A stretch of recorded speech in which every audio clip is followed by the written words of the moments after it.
I hope you're getting ready for Tuesday prayer meeting this week. We're continuing in our series on the Shema. And this week, we're looking at the word AHAVAH, or love. What does it mean to love the Lord our God? That's what we're going to be talking about. So let's go ahead right now and watch the video. For thousands of years, every morning and evening, Jewish people have prayed these well-known words as a way of expressing their devotion to God. They're called the Shema. Hear, O Israel, the Lord is our God, the Lord is one. And as for you, you shall love the Lord your God with all of your heart, with all of your soul, and with all of your strength.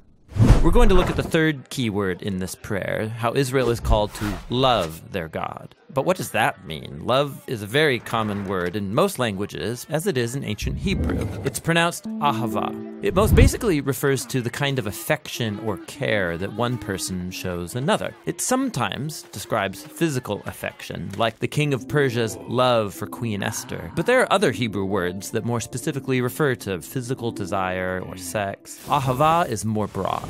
So Abraham had AHAVAH for his son Isaac, that's parental love. Jonathan showed AHAVAH for his friend David, that would be brotherly love. In fact, a whole group of people can have AHAVAH for their leader, like when the Israelites showed love for their King David. AHAVAH can even describe loyalty between political allies, like Hiram, the king of Tyre, loved David. They had good relations, and so Hiram wanted to help David's son Solomon build the temple. These are all different kinds of affection described with the one word, AHAVAH. Now, all of this is helpful for understanding God's AHAVAH in the Old Testament. So in Deuteronomy, Moses told the Israelites, God showed affection for you. He chose you because of his AHAVAH for you. So God doesn't love because the Israelites earned it or deserve it. It simply originates from God's own character. He loves because he loves. This is why Jeremiah can say that God's love is everlasting. It has no end because it has no beginning. God's love just is an eternal fact of the universe.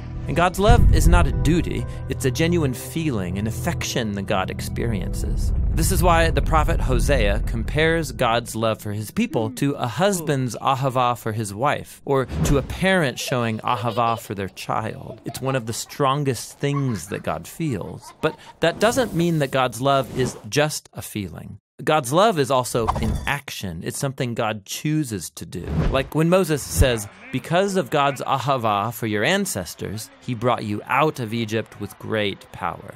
God's love isn't just a sentiment, it is something God does. And so, in the Shema, Israel is called to respond to God's AHAVAH by showing AHAVAH in return. And just like God's love, human love is to show itself through actions. Like in Deuteronomy 10. What does the Lord your God ask of you except to fear the Lord your God, to walk in his ways, to love him and serve him, and to keep his commands? All of these actions are centered around love. If I'm not doing them, I don't actually love God, I just say I do.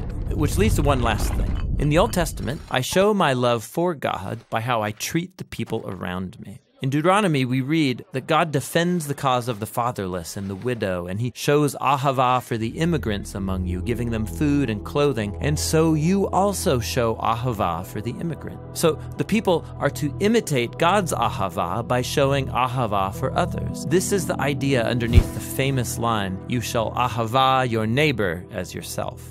And so at the end of the day, all of this is rooted in God's own eternal AHAVAH. Like we read in the New Testament letter of 1 John, we love because God first loved us. And that's the Hebrew word AHAVAH.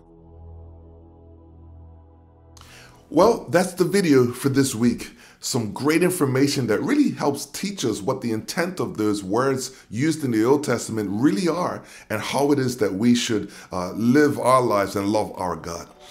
So take some notes, plan ahead, be there this Tuesday as we meet for prayer meeting on Zoom, because we look forward to seeing you there.